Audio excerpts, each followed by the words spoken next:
ரட்சகருமாகிய இந்த இன்றைக்கு நாம் கர்த்தருடைய வார்த்தைக்கு செல்லுவோம்.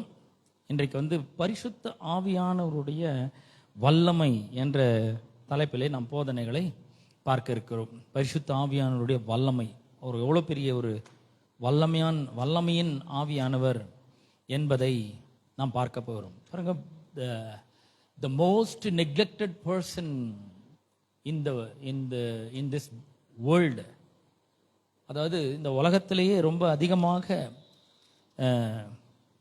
புறக்கணிக்கப்பட்ட ஒரு நபர்னு சொல்லலாம். அவர் யாருன்னா பரிசுத்த ஆவியானவர். பரிசுத்த ஆவியானவர் மிகவும் வல்லமை உள்ளவராய் இருக்கிறார்.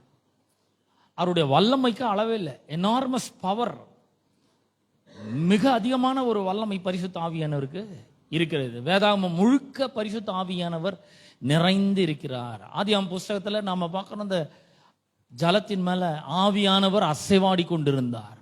the breath of God, அங்க தேவனுடைய சுவாசமாக அங்கே அசைவாடி கொண்டிருக்கிறார்.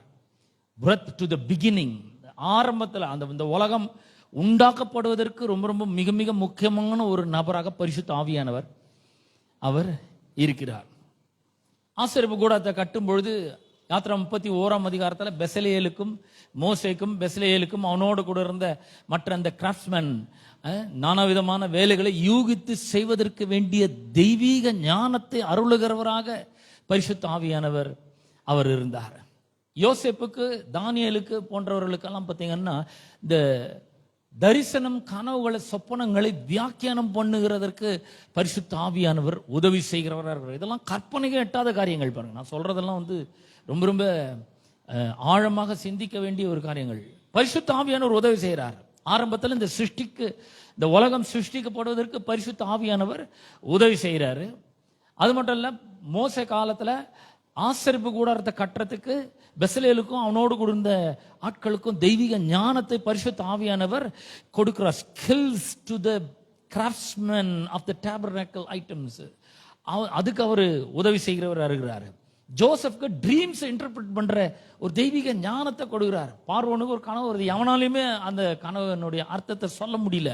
ஆனா பரிசுத்த ஆவியானவர் யோசேப்புக்கு அதை விளக்கி சொல்றார். யோசேப்பு சொப்பனங்கள், கனவுகள், இதனுடைய அர்த்தங்களை சொல்லக்கூடிய ஒரு பவரை பரிசுத்த ஆவியானவர் தரார். அதே போலதான் தானியேலுக்கும் கொடுக்கிறார்.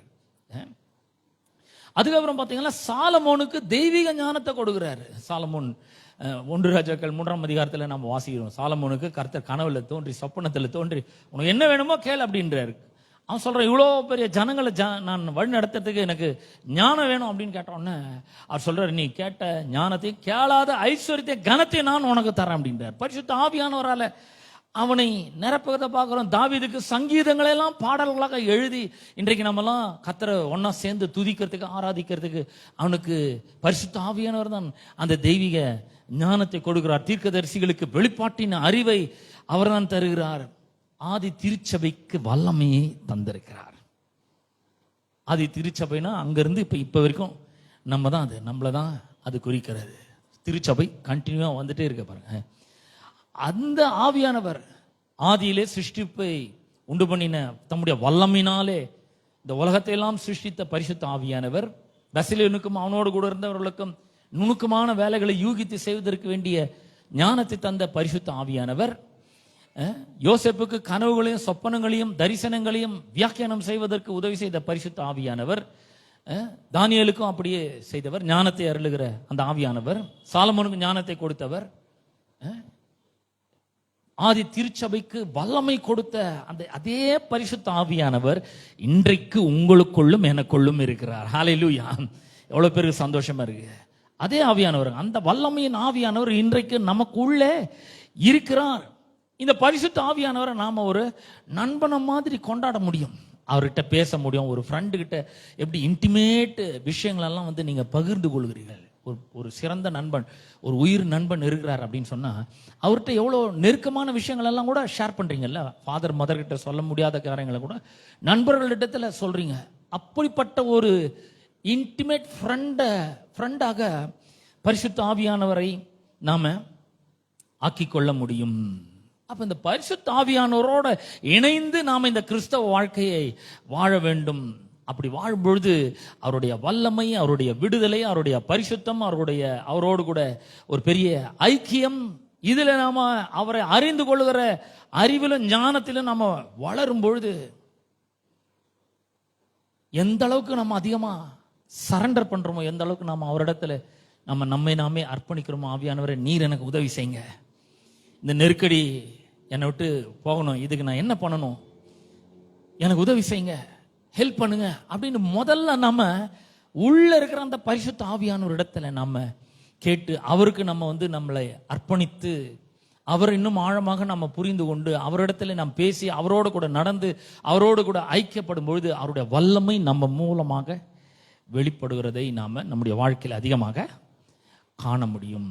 ஆனா நிறைய பேர் என்ன பண்றாங்க, இந்த பரிசுத்த ஆவியானவர் இருக்கிறார், உள்ள அவ்வளவு பெரிய பவர் இருக்கு, இது தெரியாம ரொம்ப ஒரு மீடியாக்கர் லைஃப், அதாவது சராசரியான ஒரு வாழ்க்கையை அவர்கள் வாழ்ந்து கொண்டிருக்கிறார்கள். தங்களுடைய சரீரம் பிரகாரமான வாழ்க்கை, உலக பிரகாரமான வாழ்க்கை, சும்மா சின்ன சின்ன காரியங்களை ஒரு பெரிய ஆசையும் விருப்பமும் வச்சு அதுக்காக ஜெபம் பண்ணி அதுக்காக நாடி தேடி அப்படி வாழ்ந்து கொண்டு இருக்கிறார்கள். பாருங்க, இன்னைக்கு நம்ம ஒரு சம்பவத்தை பார்க்க போறோம். வேதாமத்துல இருந்து ஒரு சம்பவத்தை நம்ம இன்னைக்கு பார்க்க போறோம்.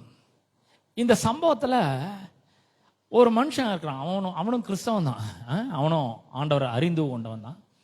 ஆனா அவன் எவ்வளவு பெரிய ஒரு உன்னதமான தேவனுடைய மகிமை வெளிப்படுகிற ஒரு நோக்கத்துக்காக அவன் உண்டாக்கப்பட்டான், அதெல்லாம் அவன் அறியாமல் எப்படி ஒரு சாதாரணமான ஒரு எளிமையான ஒரு வாழ்க்கையை, சாதாரணமான சராசரியான ஒரு வாழ்க்கையை வாழ்ந்தான் என்பதை நம்ம இந்த வேத பகுதிகள் மூலமாக, வேத வசனங்கள் மூலமாக நாம் பார்க்க போறோம். ஒரு வேத பகுதியை நான் வாசிக்க போறேன். அப்போஸ்தலர் 3ஆம் அதிகாரத்துக்கு நம்முடைய வேதத்தை திருப்புவோம். அப்போஸ்தலர் 3ஆம் அதிகாரம் 1ஆம் வசனத்திலிருந்து வாசிக்கிறேன். ஜெப வேளையாகிய 9ஆம் மணி நேரத்திலே பேதுருவும் யோவானும் தேவாலயத்துக்கு போனார்கள். ஒவ்வொரு வசனமா நம்ம வாசிச்சு நம்ம இந்த வேத பகுதியை நாம பார்க்க போகிறோம். பேதுருவும் யோவானும் தேவாலயத்திற்கு போகிறார்கள். அப்பொழுது தன் தாயின் வயிற்றிலிருந்து சப்பானியாய் பிறந்த ஒரு மனுஷனை சுமந்து கொண்டு வந்தார்கள். தேவாலயத்தில் பிரவேசிக்கிறவர்கள் இடத்தில் பிச்சை கேட்கும்படி நாடோறும் அவனை அலங்கார வாசல் எனப்பட்ட தேவாலய வாசலாண்டிலே வைப்பார்கள். ஸோ இந்த இடத்துல நாம ஒரு சப்பானியாய் பிறந்த ஒரு மனுஷனை பற்றி நாம இங்க வாசிக்கிறோம். இந்த மனிதனுடைய சரீர நிலைமை பார்த்தீங்கன்னா அநேக கிறிஸ்தவர்களுடைய ஆவிக்குரிய நிலைமைக்கு ஒத்ததாய் இருக்கிறது. இந்த சப்பானி கால் இருந்தது. நம்ம நடக்க முடியாத முடவர்களை நம்ம பார்த்துருப்போம் இல்லையா, எல்லாமே இப்போ சரீரத்தில் தலையிலிருந்து இடுப்பு வரைக்கும் எல்லாமே நல்லா இருக்கும். ஆனால் கால் மட்டும் பார்த்தீங்கன்னா அப்படியே சும்மா மெலிசா இருக்கும், ரொம்ப சூம்பி போன ஒரு கால்கள் இருக்கும். கால் இல்லையா? கால் இருக்கு, அந்த மனுஷனுக்கு கால் இருக்கு, ஆனா அது வேலை செய்யல. அவன் காலோட தான் பிறந்திருக்கிறான், ஆனா அவன் வாழ்க்கை முழுதான் அதை இது வரைக்கும் யூஸ் பண்ணவே இல்லை. அவனுக்கு 40 வயசு அப்படின்னு சொல்லி பின்னாடி வர வசனங்கள் சொல்லுகிறது. 40 வயது உடையவனாய் இருந்தான் அவன். இந்த 40 வருஷமா அவனுக்கு கால் இருக்கு, ஆனா அதை உபயோகமே படுத்தாம அவன் ஒரு சராசரி வாழ்க்கையை வாழ்ந்து கொண்டு வந்தான். அவன் தேவாலயத்துக்கு எப்படி வந்தான்னா, அவன் சில நேரங்களில் தமிழ்ந்து வந்தான், சில நேரங்களில் மனுஷர்கள் அவனை தூக்கி கொண்டு வந்தார்கள். 2ஆம் வசனம் சொல்கிறது, தன் தாயின் வயிற்றிலிருந்து சப்பானியை பிறந்த ஒரு மனுஷனை சுமந்து கொண்டு வந்தார்கள். அவனுக்கு கால் இல்லைன்றது பிரச்சனை கிடையாது. அவனுடைய கால் அவனுக்கு சப்போர்ட்டா இல்லை, அவனுக்கு துணையா இல்லை, அவனுக்கு உதவி செய்யல, அவனுடைய கால்கள் அவனுக்கு சப்போர்ட்டா இல்லை. His problem wasn't that he didn't have legs, but his legs just didn't support him. அவனுக்கு அந்த கால்கள் உதவி செய்யவில்லை. நமக்கெல்லாம் கால் இருக்கு இல்லையா, நம்ம கொஞ்சம் கூட யோசிச்சா பார்க்க மாட்டோம். இன்னைக்கு கொஞ்சம் யோசிப்போம், கால்லாம் இருக்குது இல்லை, நம்ம எல்லாருக்குமே கால் இருக்கு. சும்மா வச்சுன்னு இல்லாத நம்ம எங்க போனோம்னு விரும்புறோமோ இந்த கால்கள் நம்மள என்ன பண்ணிக்கிறது, சுமந்து கொண்டு போறது. பாருங்க, இந்த கால் தான் நம்மளை சுமக்குது. நம்ம எங்க போனோம்னு நினைக்கிறோம், மூளை அறிவில் நம்ம நினைக்கிறோம், மனசுல நினைக்கிறோம், நீங்க சர்ச்சைக்கு போகணும், என்ன பண்றோம், கால் உடனே ரெடி ஆகுது, கால் நம்மளை சுமந்து கொண்டு போகுது. சும்மா வச்சுட்டு இல்லை, நம்ம எங்க போக விரும்புகிறோமோ அங்கே நம்மை சுமந்து போகிறது. ஆனால் இந்த மனுஷனை, இந்த சப்பானியை பார்க்கும்போது இந்த கால்கள் அவனை சுமக்கல, அவன் அந்த காலை சுமந்துன்னு போயிட்டு இருக்கிறான் பாருங்க. இதே போலதான் நம்முடைய வாழ்க்கையில கூட நாம பரிசுத்த ஆவியானவரை மறுபடியும் பறக்கும் பொழுது, ஆவிக்குரிய மறுபிறப்பின் போது பரிசுத்த ஆவியானவரை பெற்றுக்கொள்றான். யோவான் சுவிசேஷத்துல 20ஆம் அதிகாரத்துல இயேசு தம்முடைய சீஷர்கள் மேல ஊதி பரிசுத்த ஆவியை பெற்றுக்கொள்ளுங்கள் அப்படின்றாரு. அதாவது அவர்கள் மறுபடியும் பிறக்கிறார்கள். அவர்கள் அந்த இயேசு கிறிஸ்து அவர்கள் மேல ஊதும் பொழுது அவர்கள் பரிசுத்த ஆவியானவர் மூலமாக மறுபடியும் பிறக்கிறார்கள். பரிசுத்த ஆவியானவர் அவர்களுக்குள்ள வர்றார். 20ஆம் அதிகாரம் 21ஆம் வசனத்திலிருந்து வாசிக்கிறேன். இயேசு மறுபடியும் அவர்களை நோக்கி, உங்களுக்கு சமாதானம் உண்டாவதாக, பிதா என்னை அனுப்பினது போல நானும் உங்களை அனுப்புகிறேன் என்று சொல்லி அவர்கள் மேல ஊதி பரிசுத்த ஆவியை பெற்றுக்கொள்ளுங்கள் அப்படின்ற. அப்ப இந்த சிஷ்யர்கள் ஆவியானவரால மறுபடியும் பிறந்திருக்கிறார்கள். பரிசுத்த ஆவியானவரை அவர்கள் பெற்று இருக்கிறார்கள். உள்ள வந்துட்டார் அவரு. யாருமே அவங்களுடைய தாயின் வயிற்றிலிருந்து அப்படியே கால இருங்க நான் வந்துடுறேன் வெளியே அப்படின்னு சொல்லிட்டு காலில் நடந்தா வராங்க வெளியே. இல்ல, நடந்து வெளியே வர்றது கிடையாது. எல்லாமே பறக்கிறார்கள். ஆனா பிறந்த பிறகு நம்முடைய கால்கள் நடப்பதற்கு நாம் என்ன பண்ணுகிறோம்? கற்றுக்கொள்கிறோம். எப்படி நடக்க பழகி கொள்ளுகிறோம். கால்கள் பறக்கும் போதே வருதுங்க. பரிசுத்த ஆவியானவர் நாம் மறுபடியும் பறக்கும் போதே நமக்குள்ள வந்துடுறாரு. கால்கள் பறக்கும் போதே வந்தது. ஆனா நடக்கிறதுக்கு அதுக்கு நமக்கு ஒரு பிராக்டிஸ் தேவைப்படுகிறது. நடக்கிறதுக்கு நமக்கு ஒரு பயிற்சி தேவைப்படுகிறது. எழுந்துக்கணும், நடக்கிறோம், டப்புன்னு விழுறோம். 10 மாசம் ஆனவொன்னு இந்த குழந்தைங்க அப்படியே புத்தகம் எழுந்து நடக்க ஆரம்பிக்குது பாருங்க. நடக்க பழகுகிறார்கள். அப்ப கால்கள் கடவுள்கிட்ட வருகிற ஒரு வரம். பரிசுத்த ஆவியானவர் கூட ஒரு வரம் அவர் கொடுக்கிறார், கர்த்தர் கொடுக்கிறாரு. ஆனா நடக்கிறதுன்றது ஒரு ஆக்ஷனா இருக்கிறது. அந்த செயலை நாம் செய்கிறவர்களாக இருக்க வேண்டும். பரிசுத்த ஆவியானவரோடு நாம இணைந்து நம்முடைய வாழ்க்கையிலே நடக்கிறவர்களாக இருக்க வேண்டும். அப்ப நம்முடைய பிறப்பு அப்படின்னும் பொழுது சும்மா ஒரு கொஞ்ச நேரத்துல நடந்துருது. அம்மாக்கு லேபர் பெயின் வருது, ஹாஸ்பிட்டல் கூட்டு போறாங்க. கொஞ்ச நேரத்துல என்ன அது லேபர் பெயின் அதிகமாவது, நாம பறந்துடுறோம். அது கொஞ்ச நேரம் ஈவெண்ட் அது. ஆனா நடக்க பழகுறதுன்றது கொஞ்சம் டைம் எடுக்குது இல்லையா? குறைஞ்சது ஒரு வருஷமாவது ஆகுது. அப்ப பாருங்க, பவுல் கூட தம்முடைய விசுவாசிகளை பார்த்து அவர் நீங்க நடக்கணும் அப்படின்னு சொல்றாரு. கலாத்தியர் நிருபம் 5ஆம் அதிகாரத்துல நம்ம வேதத்துல வாசிக்கும் பொழுது 16ஆம் வசனத்திலிருந்து நான் வாசிக்கிறேன். 5:16 வாசிக்கிறேன். பின்னும் நான் சொல்லுகிறது என்னவென்றால், ஆவிக்கேற்றபடி நடந்து கொள்ளுங்கள். பாருங்க, walk by the holy spirit. ஆவிக்கேற்றபடி நடந்து கொள்ளுங்கள், அப்பொழுது மாம்ச இச்சையை நிறைவேற்றாதிருப்பீர்கள். அப்ப அவர் சொல்றாரு, ஆவிக்கேற்றபடி நடக்க வேண்டும். நாம் நடக்க கற்றுக்கொள்ளுகிறவர்களாக இருக்க வேண்டும். Walk by the spirit. அப்போஸ்தலர் ரோமர்கள் நிருபம் 8ஆம் அதிகாரத்துல 14ஆம் வசனத்துல வேத வசனம் சொல்லுது, எவர்கள் தேவனுடைய ஆவினாலே நடத்தப்படுகிறார்களோ அவர்கள் தேவனுடைய புத்திரராய் இருக்கிறார்கள். எவ்வளவு அற்புதமா சொல்லப்பட்டிருக்குதுன்னு கொஞ்சம் கவனித்து பாருங்க.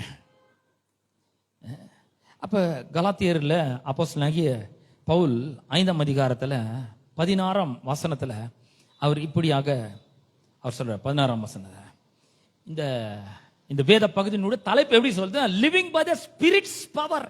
பரிசுத்த ஆவியானவருடைய வல்லமையிலே வாழ்வது. எப்படி இந்த பாருங்க, நமக்கு ஒரு கிரேட் ஹெல்ப்பரை ஆண்டவர் நமக்கு கொடுத்திருக்கார். நம்மளை ரட்சித்துட்டு எப்படியோ நீ பரலோகத்தில் சேர் அப்படின்னு எப்படியோ பாடுபட்டு சேருன்னு சொல்லல. ஒரு பெரிய ஹெல்ப்பரை கொடுத்திருக்கிறார், ஒரு பெரிய உதவியாளரை கொடுத்திருக்கிறார். நாம ஆவியிலே நடக்கிறதுக்கு அவர் உதவி செய்கிறார். ஆவியானவரால் நடத்தப்படுவதற்கு அவர் உதவி செய்கிறார். இந்த கிறிஸ்தவ வெற்றிகரமான வாழ்க்கையை நாம் வெற்றியாக வாழ்வதற்கு பரிசுத்த ஆவியானவர் நமக்கு வல்லமையை தருகிறாருங்க. அவர் சொல்றாரு, so I say let the Holy Spirit guide your lives. உங்க வாழ்க்கையை அவர் வழி நடத்தட்டும் அதுதான் இங்க சொல்றாரு பவுல், ஆவிக்கேற்றபடி நடந்து கொள்ளுங்கள் அப்படின்னு சொல்லும்போது, let the Holy Spirit guide your lives. உங்களுடைய வாழ்க்கையை அவர் வழி நடத்தட்டும், அவர் வழி நடத்தட்டும். அவருடைய வழிகாட்டுதலை நீங்க விரும்புறீங்களா? அவருடைய வழிகாட்டுதலை நீங்க பெற்றுக்கொள்றீங்களா? அல்லது உள்ள அவர் இருக்கிறார், பரிசுத்த ஆவியானவர் இருக்கிறாரு, நான் அவருடைய சொற்படி நான் நடக்க வேண்டும், அவர் பேசுறதை நான் கேட்க வேண்டும், அவர்கிட்ட நான் ஆலோசனை பெற வேண்டும், அவர் என்ன நடத்தணும், என் வாழ்க்கையை நான் வெற்றிகரமாக வாழ்வதற்கு அவர் எனக்கு உதவி செய்யணும். பாருங்க, so I say let the Holy Spirit guide your life, then you won't be doing what your sinful nature craves. உங்களுடைய பாவ சுபாவம் உங்களை சில பாவ செயல்களை செய்யும்படி தூண்டுது பார்த்தீங்களா, இழுக்குது பார்த்தீங்களா, அந்த மாதிரி நீங்க செய்யாம இருக்கணும்னா பரிசுத்த ஆவியானவருடைய வழிகாட்டுதலை பெற்றுக்கொள்ள வேண்டும். தமிழ் வேதாகமத்தில் கலாத்தியர் 5:16 இப்படி சொல்லுது, பின்னும் நான் சொல்லுகிறது என்னவென்றால், ஆவிக்கேற்றபடி நடந்து கொள்ளுங்கள், அப்பொழுது மாம்ச இச்சையை நிறைவேற்றாதிருப்பீர்கள். மாம்சம் அப்புறம் ஆவி. இப்ப நம்ம என்ன பண்ணுகிறோம்? Living by the power of the spirit. பரிசுத்த ஆவியானோட வல்லமையில வாழுது, இன்னொன்னு மாம்சத்துல வாழுறது. ரெண்டும் இங்க நம்ம பார்க்கிறோம். அப்ப இந்த இடத்துல ஆண்டவர் நம்மளை பார்த்து சொல்றாரு, நீங்க ஆவிக்கேற்றபடி நடக்க வேண்டும்,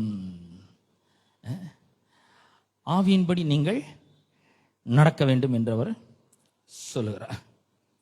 அப்படின்னா அப்படி நடக்கும்பொழுது மாம்ச இச்சையை நீங்கள் நிறைவேற்றாது இருப்பீர்கள் என்று அவர் சொல்லுகிறார்.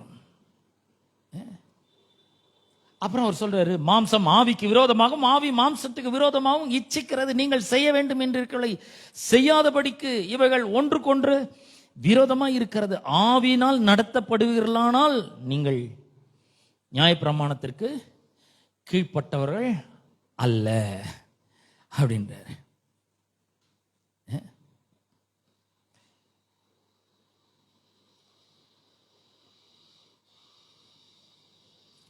அப்போ பாருங்க, நாம பிறக்கும்போது கால் நமக்கு இருக்கு, நடக்கிறதுக்கு பயிற்சி எடுக்கிறோம், அது ஒரு வருஷம் ஆகுது நடக்கிறதுக்கு. அதே மாதிரி நம்ம மறுபடியும் பிறக்கும் போதே பரிசுத்த ஆவியானவர் நமக்குள்ள வராரு. ஆனா அதுக்கப்புறம் அவரை கண்டுக்கிறதே கிடையாது. வாழ்நாள் முழுக்க வாழ்ந்து நம்ம இஷ்டப்படி வாழ்ந்து முடிச்சுட்டு போயிடுறோம். இன்னைக்கு என்ன பண்ணணும்னா, இந்த இவ்வளவு பெரிய மாபெரும் வல்லமையின் ஆவியானவர் நமக்குள்ள கொடுக்கப்பட்டிருக்கிறார் என்பதை புரிந்து கொண்டு அறிந்து கொண்டு நாம என்ன பண்ணணும்? அவருடைய ஞானத்தையும் அவருடைய வழிகாட்டுதலையும் பெற்று நாம இந்த உலகத்திலே வாழுகிறவர்களாக இருக்க வேண்டும். அவருடைய கைடன்ஸை நாம பெற்றுக்கொண்டு வாழுகிறவர்களாக இருக்க வேண்டும். இப்போ பாருங்க, அவனுக்கு கால் இருந்தது ஆனா நடக்கல. நமக்கு பரிசுத்த ஆவியானவர் இருக்கிறாரு, ஆனா அவருடைய வழிகாட்டுதல கேட்கறதே கிடையாது, அவர்கிட்ட கன்சல்ட் பண்றதே கிடையாது. எந்த பெரிய பிரச்சனை வந்தாலும் சரி, நம்மளே ஏதாவது பண்ணிக்கலாம், நம்மளே ஏதாவது இதை சரிப்படுத்திக்கலாம். இது நம்ம வாழ்க்கை, நம்ம தான் இதை கவனிக்கணும், நம்ம தான் இதை சரிப்படுத்தணும், இது நம்ம குடும்பம், நாம தான் இதை சரிப்படுத்தணும்னு நினைக்கிறோம். இல்லைங்க, அந்த வெயிட்டை நாம சுமக்க வேண்டிய அவசியம் கிடையாது. கால்களை நாம சுமக்க வேண்டியதில்லை, கால் தான் நம்மளை சுமந்து கொண்டு போகணும். பரிசுத்த ஆவியானவரை சும்மாவே சுமந்து கொண்டு இருந்தா பிரயோஜனம் இல்லை, அவர் நம்மை சுமக்க வேண்டும், அனுமதி கொடுக்கணும். நம்ம அவர் நம்மளை சுமக்கணும். அப்ப அந்த சப்பானிக்கு கால் இருக்கு ஆனா அவனை சுமக்கல, கால் இருக்கு ஆனா மற்றவர்கள் அவனை தூக்கி கொண்டு தேவாலயத்துக்கு வருகிறார்கள். கால் இருக்கு ஆனா உள்ள தேவாலயத்துக்கு உள்ள நுழைறதுக்கு பதில் கேட்டாண்டே உட்காடுறாங்க. அவன் என்ன மாதிரி ஒரு ஒரு பரிதாபமான ஒரு நிலை பாருங்க. இவன் ஒரு கிறிஸ்தவன், ஆண்டவர் அறிஞ்சவன். அங்க இப்பதான் கொஞ்ச நாளைக்கு முன்னாடி ஒரு மாபெரும் அற்புதம் நடந்தது. பரிசுத்த ஆவியானவர் வானத்தை கிழித்து இறங்கி இருக்கிறாரு. 120 பேர் மேல ஊற்றப்பட்டு இருக்கிறாரு. 3000 பேர் ரட்சிக்கப்பட்டு இருக்கிறாங்க. இப்ப 3000 பேர் சபைக்கு வரப்போறாங்க. இப்போ இவனுக்கு ஒரே மகிழ்ச்சி, ஆஹா எவ்வளோ பேர் வரப்போறாங்க சர்ச்சைக்கு, இன்னைக்கு நிறைய எனக்கு பிச்சை கிடைக்க போகுது அப்படின்னு நினைக்கிறான் பாருங்க. இவன் தேவாலயத்துக்கு உள்ள என்டர் ஆகி அங்க தேவனை துதித்து ஆராதித்து நடனம் ஆடி அவரை போற்றணும், புகழணும், பாடணும், அவருடைய வார்த்தையை கேட்கணும், வாழ்க்கை மாறணும். அதுக்காக தான் கர்த்தர் அவனை சிருஷ்டித்து இருக்கிறார். ஆனா அவனை கால் இருக்கு சுமந்து கொண்டு தேவாலயத்தில் வாசலண்டில விட்டுட்டு போயிடுறாங்க. அவனை legs are present, but he sits at the gate instead of entering. உள்ள போய் உள்ள இருக்கிற தேவ பிரசன்னத்தை அனுபவிக்கிறதுக்கு பதில், உள்ள இருக்கிற தேவனுடைய மகிமையும் தேவனுடைய வல்லமையும் அனுபவிக்கிறதுக்கு பதில் என்ட்ரன்ஸ்ல உட்கார்ந்துன்னு இருக்கிறாங்க.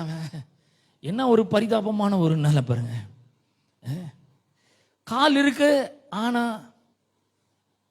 சில சராசரியான காரியங்களுக்காக அவன் என்ன பண்றான்? பிச்சை கேட்டு கொண்டு இருக்கிறான். சாப்பிடணும், நல்ல துணிமணி போடணும், ஏதோ வயிற்ற கழுவணும், அதுக்காக பிச்சை கேட்டு கொண்டு வர்றான். கால் இருக்கா? இருக்கு.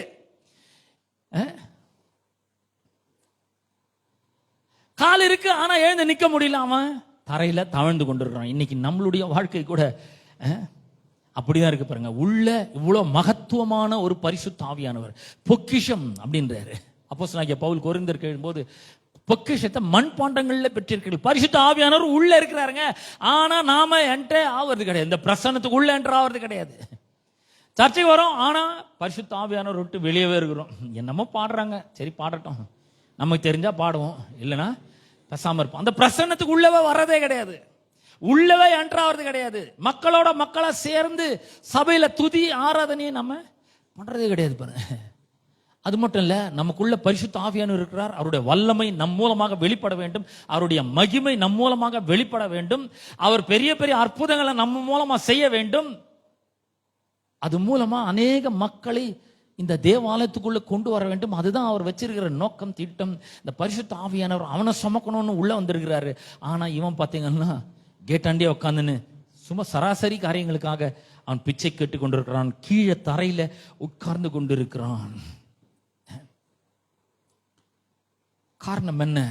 நாம கூட பாருங்க, பரிசுத்த ஆவியானவர் உள்ளகிறாரு, ஆனா அவருக்கு நம்முடைய வாழ்க்கை எப்பொழுதுமே அர்ப்பணித்து வாழறதே கிடையாது.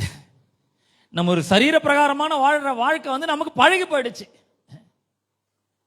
இதெல்லாம் நம்ம தான் பார்க்கணும். நம்ம பார்க்காம யார் பார்க்க போறது? நம்ம குடும்பத்தை நம்ம பார்க்கணும், பொருளாதார தேவைகளை நாம தான் அதை சந்திக்கணும். இப்படிதான் நம்ம வாழ்ந்து கொண்டு இருக்கிறோம் பாருங்க. நம்ம நிறைய குறை சொல்றோம். கடவுள் ஒன்றும் பண்றது இல்லைங்க, எவ்வளோ வாரமா நான் சர்ச்சைக்கு போறேன், எவ்வளோ வருஷமா நான் சர்ச்சைக்கு போயிட்டு இருக்கேன், கடவுள் எனக்கு என்ன பண்ணியிருக்கிறாரு? ஒண்ணுமே பண்ணல, என்னோட சின்ன பிரச்சனை கூட மாறவே இல்லை. நம்ம புலம்புறோம், பயங்கரமா நம்முடைய விதியை நொந்து கொள்ளுகிறோம். அது மட்டும் கிடையாது, நம்ம வாழ்க்கையை கேள்வி கேட்கிறேன், என்ன வாழ்க்கை இது? என்னத்துக்கு வாழணும்? நான் வாடுறது எந்த அர்த்தமும் கிடையாது, எனக்கு யாரும் கிடையாது, நான் தனிமையில் இருக்கிறேன், எனக்கு எதுக்கு இந்த மாதிரி ஒரு வாழ்க்கை? நானே சம்பாதிக்கணும், நானே சாப்பிடணும், எனக்கு யாருமே இல்லை, உற்றார் இல்லை, உறவினர் இல்லை, யாரும் இருந்தாலும் என்னை எதுவும் கேட்கறது கிடையாது, என்ன சாப்பிட்டியான்னு கேட்கறதுக்கு ஒரு ஆள் கிடையாது, நான் எதுக்குங்க வாழணும்? இது என்ன மாதிரி ஒரு வாழ்க்கை? நமக்கு வாழ்க்கையை கேள்வி கேட்டுக்கொண்டு இருக்கிறோம். நான் சொல்றேன், இந்த பாரத்தை எல்லாம் நாம் சுமக்க வேண்டிய அவசியமே இல்லை. மத்தேயு 11:28 இயேசு சொல்றார், வருத்தப்பட்டு பாரம் சுமக்கிறவர்களே நீங்கள் எல்லாரும் என்னிடத்தில் வாருங்கள். Why do we carry the weight of our marriage? நம்முடைய திருமண வாழ்க்கையில் இருக்கிற அந்த கடினமான பகுதியை நாம ஏங்க சுமக்கணும்? நம்முடைய வாழ்க்கையில் இருக்கிற இந்த ஊழிய பாரத்தை நாம ஏன் சுமக்கணும்? பொருளாதார கஷ்டத்தை நாம ஏன் சுமக்கணும்? தனியா ஏன் நம்ம சுமக்கணும்? பரிசுத்த ஆவியானவர் உள்ள இருக்கிறார், பரிசுத்த ஆவியானவர் நமக்குள்ள வாழ்ந்து கொண்டிருக்கிறார். அவரால் முடியாதது எதுவுமே இல்லை. அவர் நினைச்சா எல்லாத்தையுமே அந்த வாழ்க்கையை சரிப்படுத்த முடியும். உங்களோட பொருளாதாரத்தை மேல தூக்கி நிறுத்த முடியும்.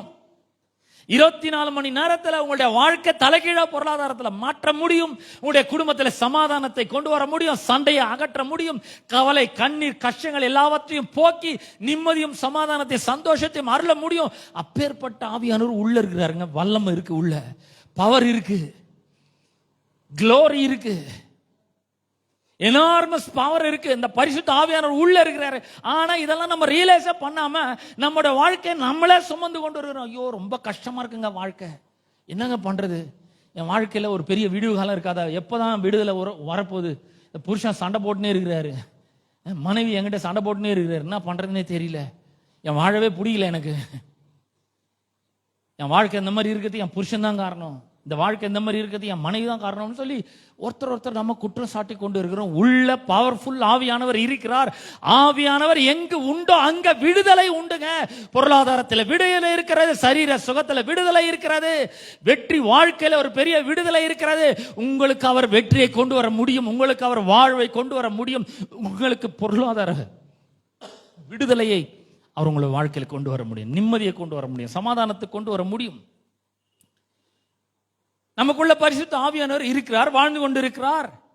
நாம் அவரை சார்ந்து அவரை தேடி, ஆவியானவரே இப்ப நான் என்ன செய்ய வேண்டும், இதுக்கு பதில் என்ன, இப்படிப்பட்ட பிரச்சனையை நான் சந்தித்து இருக்கிறேனே, இதுக்கு நான் என்ன பண்றது. நான் சொல்றேன் பாருங்க, உங்களுக்கு ஒரு ஈஸியான மெத்தட் உங்களுக்கு சொல்லித்தரேன். அநேக வாழ்க்கையில் எனக்கு நிறைய பிரச்சனைகள் வந்திருக்கு, பல பிரச்சனைகளை சந்திச்சிருக்கேன். பொருளாதார பிரச்சனை, குடும்ப பிரச்சனை, சமாதானமின்மை, சண்டை, இதெல்லாத்தையும் நான் சந்திச்சிருக்கிறேன். மற்ற மக்களுடைய துரோகங்கள் நிறைய சந்திச்சிருக்கேன். அதுக்கெல்லாம் எனக்கு விடையே தெரியாது, என்ன பண்றேன்னு எனக்கு தெரியாது. ஏன் இதெல்லாம் நடக்குது அப்படின்னு ஒரு க்ஷணம் யோசிப்பேன். அப்புறம் உள்ள ஒரு கைடு ஒருத்தர் இருக்கார், உள்ள ஒரு பெரிய பவர் இருக்கார், உள்ள பரிசுத்த ஆவியானவர் வாழ்ந்து கொண்டு இருக்கிறார். I have to seek him, I need to seek for his guidance, I need to rely upon him. நான் அவரை சார்ந்து இருக்க வேண்டும். அவர் என்ன சொல்றாரோ அதை நான் கேட்கணும். இந்த பிரச்சனையை சால்வ் பண்ண என்னால முடியாது, இந்த பிரச்சனையை தீர்க்கிறதுக்கு என்னால முடியாது, அவர் தான் அதை தீர்க்கணும். பாருங்க, ஒரு அற்புதமான வேத பகுதிக்கு நான் உங்களை கொண்டு போக போகிறேன். பாருங்க, இது மாதிரி ஒரு பிரச்சனை தானியேலுக்கு வந்தது. தானியேலுக்கு என்ன பிரச்சனைனா, இந்த ராஜா என்ன பண்ணிட்டான்னா, எல்லாம் மொத்த ஞானிகளையும் போட்டு தள்ளுறா அப்படின்ட்டான். எல்லா ஞானிகளும் கொள்ளணும், ஓராள் கூட மீது இருக்கக்கூடாது. ஏன், என்ன காரணம்னா, இந்த ராஜா வந்து ஒரு கனவு கண்டாரு. ராஜா கனவு கண்டுட்டு இந்த கனவனுடைய அர்த்தத்தை சொல்லணும்.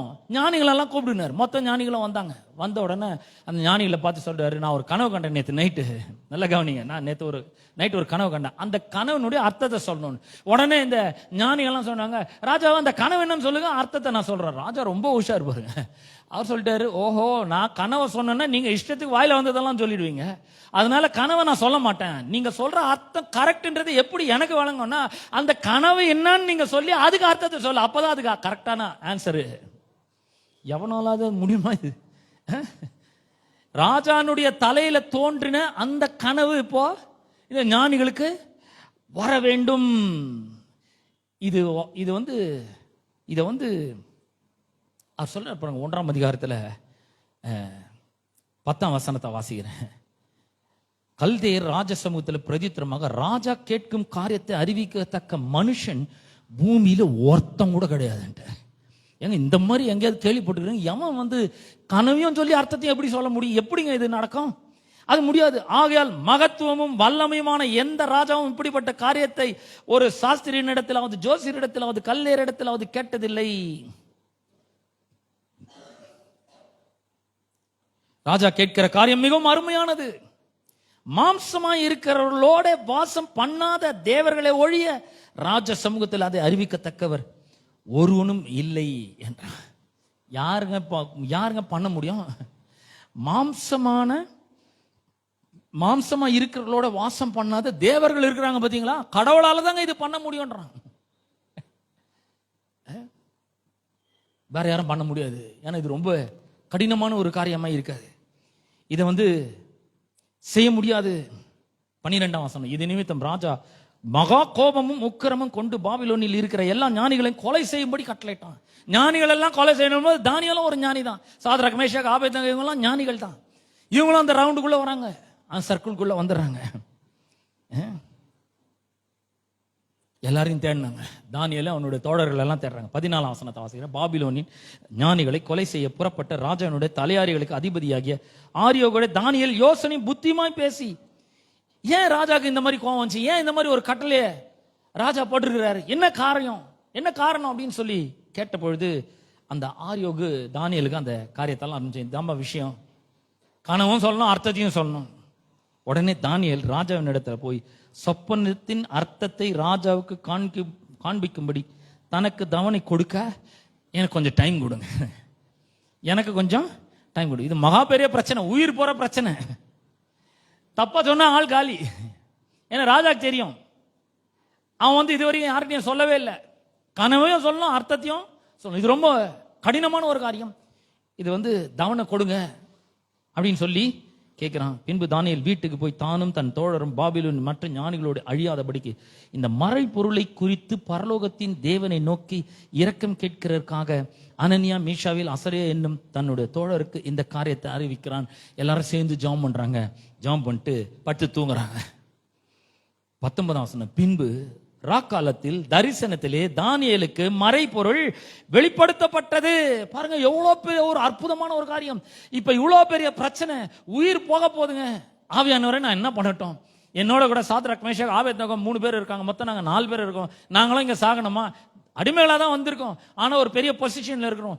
நீங்க எங்களுக்கு உதவி செய்ய முடியும். இந்த விஷயத்துல பரிசுத்த ஆவியானவரே நீர் எங்களுக்கு உதவி செய்ய முடியும், எங்களுக்கு ஹெல்ப் பண்ணுங்க, எங்களுக்கு இந்த விஷயத்துல ஹெல்ப் பண்ணுங்க சொன்ன உடனே சொல்லிட்டு படுத்து தூங்குறாங்க. பாருங்க, தூங்கும் பொழுது ராக்காலத்திலே தரிசனத்திலே தானியேலுக்கு மறைபொருள் வெளிப்படுத்தப்பட்டது. நான் என்ன சொல்ல வரேன்னா, உள்ள இருக்கிற பவர்ஃபுல் ஆவியானவரை நோக்கி பாருங்கள், அவரை நம்புங்கள், அவரை விசுவாசிக்க ஆரம்பிங்கள், அவர்கிட்ட கேளுங்க, ஆவியானவரே இந்த பிரச்சனை இருக்குது, எனக்கு நான் என்ன பண்ணட்டும்? எனக்கு ஒரு ஐடியா கொடுங்க, எனக்கு ஒரு ஆலோசனை கொடுங்க, எனக்கு தெய்வீக ஞானத்தை கொடுங்க, இந்த ப்ராப்ளத்தை சால்வ் பண்றதுக்குரிய தெய்வீக ஞானம் எனக்கு வேண்டும். பாருங்க, இந்த உலகத்துல பிரச்சனை இல்லாதவங்களே கிடையாது. ஏன்னா இந்த உலகத்துல பாவம் இருக்கு, அநியாயம் இருக்கு, இந்த உலகத்துல அசுத்தம் இருக்கு.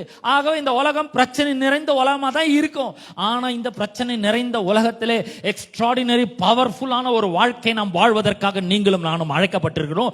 தேவாலயத்தினுடைய வாசல்ல நின்று தவழ்ந்து இன்னொருத்தர் தூக்கின்னு வந்து ஏதோ சராசரியான தேவைகளுக்காக நம்ம ஜெபிக்கும்படி அல்லங்க, இந்த உலகத்துல மகா பெரிய காரியங்களை நடப்பிக்கும்படி, தேவனாகிய கர்த்தருக்கு மகிமை கொண்டு வரும்படி, அப்படிப்பட்ட காரியங்களை நடப்பிக்கும்படி நீங்களும் நானும் அழைக்கப்பட்டிருக்கிறோம்.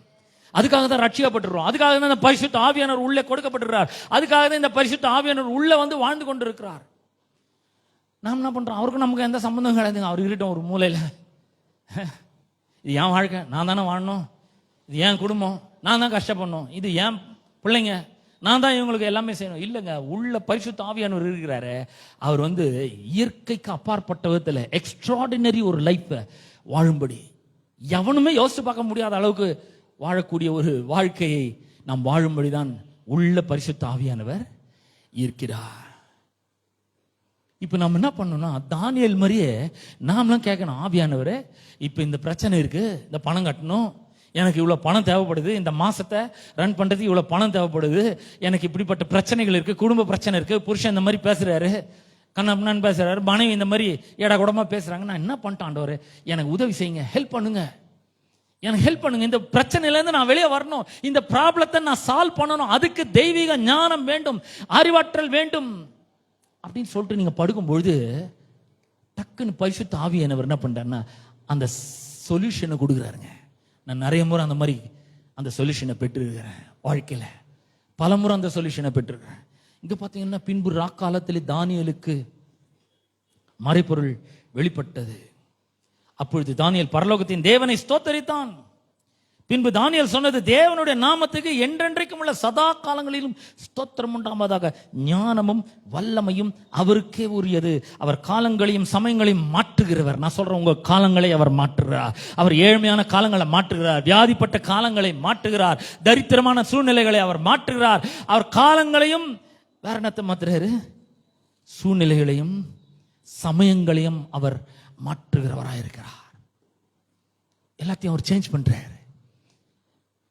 அவர் மிகப்பெரிய சூழ்நிலை மாற்றக்கூடிய ஒரு தேவனாய் அவர் இருக்கிறார். ஒருவேளை இன்னைக்கு நீங்க கடினமான சூழ்நிலையில மத்தியில நீங்க வாழ்ந்து கொண்டிருக்கலாம், ஆனா உங்க சூழ்நிலை மாற்ற வல்லமுள்ள தேவன் ஒருவர் இருக்கிறார். உங்களுக்கு ஞானத்தை கொடுக்கக்கூடிய தேவன் ஒருவர் இருக்கிறார். அந்த சூழ்நிலை தலைக்கீழா மாற்றி போடக்கூடிய ஒரு தேவன் ஒருவர் இருக்கிறார். அவருக்கு ஞானமும் வல்லமையும் உரியது, அவருடையது. அது எல்லாமே சூழ்நிலை மாற்றுறாரு, உங்க வாழ்க்கையை மாற்றுகிறார், காலத்தை மாற்றுறார், சமயத்தை மாற்றுறாரு. பல நேரங்களில் இக்கட்டான நெருக்கடியான காலகட்டத்தில் போய் மாட்டிக்கிறோம். நம்ம வாழ்க்கை அப்படிப்பட்ட இன்னல்களுக்கு மத்தியில் கொண்டு போய் நம்மளை நிறுத்திது, நெருக்கடியான சூழ்நிலைகளுக்கு மத்தியில் கொண்டு போய், சமயத்துக்கு மத்தியில் கொண்டு போய் நம்மளை நிறுத்திது. நான் சொல்றேன், அவர் சமயங்களையும் காலங்களையும் மாற்றுகிற தேவனா இருக்கிறார். ராஜாக்களை தள்ளி ராஜாக்களை ஏற்படுத்துகிறவர், ஞானிகளுக்கு ஞானத்தையும் அறிவாளிகளுக்கு அறிவையும் கொடுக்கிறவர், அவரே ஆழமும் மறைபொருளுமானதை வெளிப்படுத்துகிறவர், இருளில் இருக்கிறதை அவர் அறிவார், வெளிச்சம் அவரிடத்தில் தங்கும். நம்ம அற்புதமான ஒரு ஆண்டவர் பாருங்க. நம்ம சும்மா வாரம் வாரம் வந்து சர்ச்சில் வந்து உட்காந்துட்டு பாட்டெல்லாம் முடிவிட்டோங்க, அப்புறமா போகலாம், காணிக்கைக்கு போனா போதும், இல்ல பிரசங்கம் பண்ணும்போது போனா போதும், நமக்கு வேண்டியது கடவுளோட வார்த்தை தானே, பிரசங்கம் பண்ணும்போது போனா போதும். இல்லைங்க, சபைக்கு முன்னாடியே வரணும். ஏன்னா தொடக்க ஜபத்துல இருந்து ஆண்டவர் பேசுறாரு உங்க கூட. உங்களுடைய வாழ்க்கை கட்டி எழுப்புகிற வார்த்தைகளை அவர் பேசுகிறார். உங்களுடைய வாழ்க்கை தூக்கி நிறுத்தக்கூடிய வார்த்தைகளை பேசுகிறார். துவண்டு போய் தோல்வியிலே துவண்டு போய் இருக்கிற உங்களுடைய தலைகளை எல்லாம் நிமிர்த்தும்படி அவர் பேசுறாருங்க. அவருடைய வார்த்தையை கேட்கணும். அப்பத்திலிருந்து 8 மணி ஆராதனைனா முன்னாடியே வரணும் நம்ம. ஏன்னா நிறைய மிஸ் பண்ணிடுறோம் நம்ம. அந்த வார்த்தைகள் நம்முடைய வாழ்க்கை கட்டி எழுப்புகிறது, உள்ள ஒரு பெரிய தைரியத்தை கொடுக்கிறது. அநேக மக்கள் பாருங்க, அவங்க வார வாரம் சர்ச்சைக்கு வராங்க, ஆனா அவங்களுக்குள்ள ஒரு பெரிய தைரியமோ, ஒரு பெரிய திட நம்பிக்கை, ஒரு பெரிய விசுவாசமோ, ஒரு பெரிய காரியத்தை சாதிக்கக்கூடிய ஒரு வல்லமையோ அவங்க கிட்ட இல்லை. ஏன்னா அவங்க சர்ச்சைக்கு போறது ஒரு பெரிய ஒரு பெருசா நினைக்கிறதே கிடையாது. போலாம் இருங்க, என்ன இப்போ போகலாம் கூட ஒன்றும் பிரச்சனை கிடையாது. அவர் என்ன கேட்க போறாரு? ஒன்றும் கிடையாது. இல்லைங்க, எனக்கு ஒன்றும் நஷ்டமே கிடையாது, உங்களுக்கு தான் அந்த நஷ்டம். ஏன்னா உங்களோட வாழ்க்கை கட்டி எழுப்பக்கூடிய வார்த்தைகள் இங்க பிரசங்கிக்கப்படுகிறது. உங்களை உள்ளான விதத்தில் தூக்கி நிறுத்தக்கூடிய ஒரு பெரிய ஒரு சம்பவம், ஒரு பெரிய ஒரு ஆராதனை, தேவ பிரசன்னம் இங்க இருக்கிறது. அந்த தேவ பிரசன்னத்தில் நீங்க பங்கடைய வேண்டும் என்று கர்த்தர் விரும்புகிறார். இந்த வெளிச்சத்தை பெற்றுக்கொள்ள வேண்டும் என்று விரும்புகிறார். காலத்தையும் சமயத்தையும் மாற்றக்கூடிய நம்பிக்கை நிறைந்த வார்த்தைகள் இங்க போதிக்கப்படுகிறது. அதை நீங்க கேட்கணும்னு விரும்புறாரு. இருளின் மத்தியில கூட என்னை சுற்றிலும் ஒரே இருளா இருக்கலாம், ஆனா கர்த்தர் என்ன சுற்றிலும் வெளிச்சமா இருக்கிறார். அவருடைய மகிமை என் மேல காணப்படுகிறது.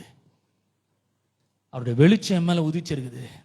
இருள் கூட என்ன சுற்றிலும் வெளிச்சமா இருக்கும். எனக்கு அவர் பாதையை காட்டுவார் கண்டிப்பா அப்படின்ற நம்பிக்கை நிறைந்த வார்த்தைகள் இங்க போதிக்கப்படுறதுனால, பாடல்கள் அந்த மாதிரி வார்த்தைகள் இருக்கிறதுனால அது முன்னாடியே வரணும். நம்ம அது ரொம்ப முக்கியம். கடவுளுடைய பிரசன்னத்தை அனுபவிக்க வேண்டும். கடவுளுடைய பிரசன்னத்தில் நாம் இருக்கும்போது அது மாபெரும் அற்புதங்களை செய்கிறது. இந்த உலகத்துல மருந்துனால, மாத்திரைனால, சைக்காலஜிஸ்ட்னால, பெரிய பெரிய சர்ஜன்ஸ்னால செய்ய முடியாத அற்புதமான காரியங்களை தேவ பிரசன்னம் நம்முடைய உள்ள பண்ணுதுங்க. உள்ள ஆவிக்குள்ள, நம்முடைய எண்ணங்கள்ல, நம்முடைய பீயிங்ல, உள்ளான மனுஷன்ல ஒரு பெரிய அற்புதத்தை இந்த தேவ பிரசன்னம் செய்கிறது. அப்ப பாருங்க, இங்க நம்ம புலம்புறோம், எல்லாமே பண்றோம். உள்ள பரிசுத்த ஆவியானவர் இருக்கிறாரு. அவர் உள்ள வாழ்ந்து கொண்டு இருக்கிறார். அவரை தேடி, அவரை நாடி, அவரை நம்பி நம்முடைய வாழ்க்கையை வாழறதுக்கு பதில் நாம என்ன பண்றோம்? சாதாரணமா வாழ்ந்து கொண்டு இருக்கிறோம் இந்த வாழ்க்கையை. பல வருஷங்களாக நம்ம வியாதியில் இருந்தாலும் அதை பத்தி ஒரு பெரிய அக்கறையே இல்லை. அதுல இருந்து வெளியே வரணும், நம்ம சுகமா இருக்கணும், ஆரோக்கியமா இருக்கணும், இந்த வியாதியை சரீரத்தை விட்டு ஒழிச்சு கட்டணும். கங்கணம் கட்டிக்கிறேன் நான். ஆவியானவர் எனக்குள்ள இருக்கிறார். அவர் வல்லமையின் ஆவியானவர். அவர் இருக்கிற இடத்துல விடுதலை இருக்குது. அவர் இருக்கிற இடத்துல வியாதிக்கு இடம் கிடையாது. அதை அடிச்சு வரட்டுறேன் நான் அப்படின்னு ஒரு தைரியமா எழுந்து நிக்கிறது கிடையாது. பல ஆண்டுகளாக வியாதியிலே வாடுறது, பல ஆண்டுகளாக பொருளாதார நெருக்கடியிலே வாடுறது. யாராவது நம்முடைய பிரச்சனைக்கு பதில் சொல்லுவாங்களா? யாராவது நம்முடைய பொருளாதார பிரச்சனைக்கு தீர்வு சொல்லுவாங்களா? யாராவது நமக்கு ஹெல்ப் பண்ணுவாங்களா? இதே எத்தனை வருஷம் போயிட்டு இருக்கோம். இல்லைங்க, உள்ள பரிசுத்த ஆவியானவர் இருக்கிறாருங்க. அவரை நோக்கி பாருங்க, அவருடைய ஆலோசனை கேளுங்கள், அவரை நாடுங்கள், அவரிடத்துல கேளுங்கள், ஜெபம் பண்ணுங்க. ஆவியானவர் நான் என்ன பண்ணணும், இந்த ப்ராப்ளத்தை நான் சால்வ் பண்றதுக்கு எனக்கு தெய்வீக ஞானம் வேணும். அப்ப நிறைய பேர் என்ன பண்றோம், இந்த வாசல் அண்டியா உட்காந்து, அந்த வாசல் பேர் என்ன தெரியுங்களா? வாசிக்கிறோம் இப்போ அப்போஸ்தலர் 3ஆம் அதிகாரத்துல நம்முடைய வேதத்தை திருப்புவோம்.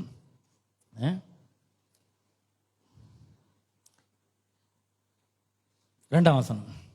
அப்பொழுது தாயின் வயிற்றிலிருந்து சப்பானிய பிறந்த ஒரு மனுஷனை சுமந்து கொண்டு வந்தார்கள். தேவாலயத்தில் பிரவேசிக்கிறவர்களிடத்துல பிச்சை கேட்கும்படி நாடோறும் அவனை அலங்கார வாசல் எனப்பட்ட தேவாலய வாசல் அண்டையில வைப்பார்கள். பியூட்டிஃபுல் கேட், அது பேர் என்னது? Beautiful gate. இந்த பியூட்டிஃபுல் கேட் என்னன்னா, நம்முடைய வாழ்க்கையில் ஒரு விடிவு காலம் வராதா அப்படின்னு நினைச்சுன்னு உள்ள நுழையாம வெளியே இருக்கிறது. எப்படியாவது வரட்டும், ஏதாவது கொஞ்சம் கட்சா போதும், சும்மா இன்னைக்கு சமாளிச்சீங்கன்னா போதும், இனி ஞாயிற்றுக்கிழமை கறி வாங்குறதுக்கு கொஞ்சம் காசு தான் போதும் இருக்கு அப்படி நினைக்க கூடாதுங்க. அலங்கார வாசல் ஒரு பெரிய பிரேக் த்ரூ நமக்கு கிடைக்கணும். ஆனா உள்ள போறதே கிடையாது. But we fail to enter through it. அந்த அலங்கார வாசல் உள்ள நுழைஞ்சு, உள்ள போய் தேவ பிரசன்னத்துக்குள்ள நுழைஞ்சு பரிசுத்த ஆவியானோட வல்லமையை நம்ம அனுபவிக்கிறதே கிடையாதுங்க. நம்முடைய ஜப வாழ்க்கை எடுத்து பாருங்க. ஜப வாழ்க்கையில கூட பார்த்தீங்கன்னா எல்லாம் சும்மா சாதாரணமான ஒரு காரியங்கள். ஐயா, எனக்கு இந்த மாசத்தை சமாளிக்கிறதுக்கு வேண்டிய பணங்கள் கொடுங்க, இன்னைக்கு சமாளிச்சேன்னா போதும், நாளைக்கு நான் பார்த்துப்பேன், இன்னைக்கு ஏதாவது ஒரு அற்புதத்தை செய்யுங்க. சும்மா சாதாரணமான காரியங்களுக்காக நம்ம ஜெபிக்கிறோம். ஏற்கனவே கர்த்தர் வாக்கு பண்ணி இருக்கிறவர்களுக்காக நம்ம ஜெபித்து கொண்டே இருக்கிறோம். ஆண்டவரே சுகம் உண்டாகட்டும். சுகம் ஏற்கனவே உண்டாயிடுச்சுங்க. அவர் ஏற்கனவே அவரோட தழும்புகளால் நாம் ஏற்கனவே குணமானோம்னு சொல்லிட்டாரு. அவர் நான் குணமானதற்காக நன்றின்னு சொல்றதை விட்டு உள்ளே என்றானா அப்படி சொல்லலாம். வாசல் அண்டியில் உட்காந்தா ஆண்டவரே சுகம் எப்போ கிடைக்கும்னு தெரியல ஆண்டவரே, நானும் ஒவ்வொரு நாளும் வழியில துடிச்சிட்டு இருக்கிறேன் ஆண்டவரே, இந்த பொருளாதார பிரச்சனை என்ன விட்டு போகவே மாட்டேங்குது ஆண்டவரே. ஆனா உள்ள நுழையும் போது கர்த்தர் என்னுடைய எல்லா தேவைகளையும் சந்தித்து இருக்கிறார். அவருடைய மகிமையின் ஐஸ்வர்யம் எனக்காக வைக்கப்பட்டிருக்கிறது. இன்னைக்கு இருக்கிறத விட 1000 மடங்கு நான் நன்றாயிருப்பேன். நான் சுகமாக்கப்பட்டவன், நான் ரட்சிக்கப்பட்டவன், நான் மீட்கப்பட்டவன், நான் பாதுகாக்கப்பட்டவன். அப்படி வரும் வார்த்தைகள்.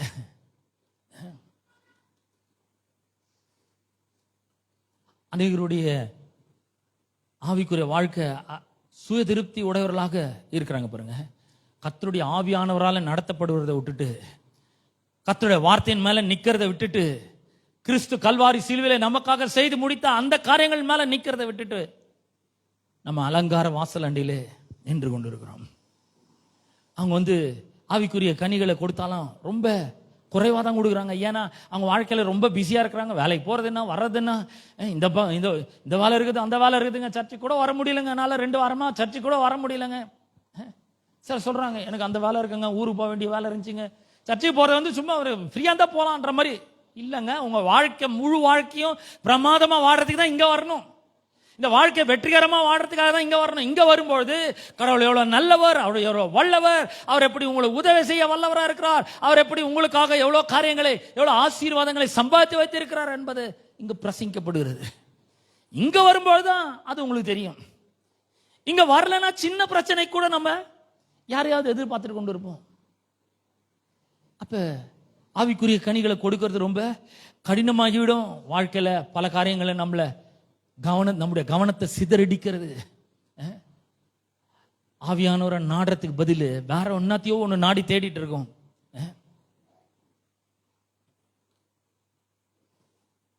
அப்ப இந்த சப்பானி அவன் ஒரு கிறிஸ்தவனா இருந்தா கூட அவன் இந்த இயற்கை மண்டலத்தில் மட்டும்தான் அவனால வேலை செய்ய முடிந்தது. By his ability to operate only in the natural realm.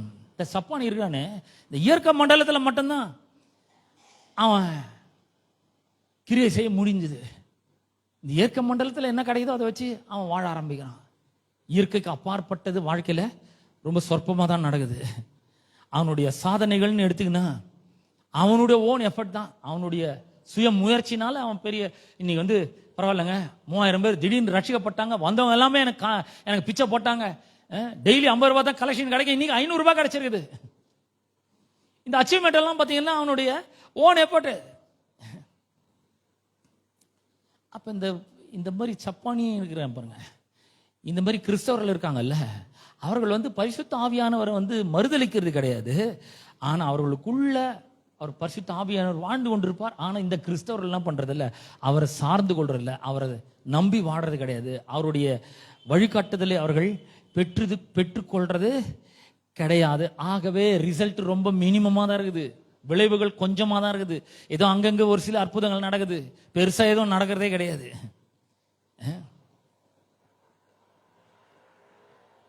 அப்ப நான் சொல்றேன், விசுவாசிகளாகிய நாம வாழ்க்கையினுடைய இந்த சுமைகளையும் பொறுப்புகளையும் நம்ம தனியா சுமக்கிறதுக்காக நாம அழைக்கப்படவில்லை. நம்முடைய வாழ்க்கை அதுக்கானது கிடையாது. நமக்குள்ள இருக்கிற பரிசுத்த ஆவியானவர் நமக்கு உதவி செய்ய வல்லவரா இருக்கிறார், உதவி செய்ய ரெடியா இருக்கிறார். அவர் ரெடியா இருக்கிறார். என்னைக்கு இந்த பையன் வார்த்தையை பேசுவான்னு அவர் ரெடியா இருக்கிறார். ஏன்னா வார்த்தையை பேசாம அவர் ஒன்றும் பண்ணவே முடியாது. பரிசுத்த ஆவியானவருடைய உதவியை நாம பெறுகிறவர்களாக இருக்க வேண்டும்.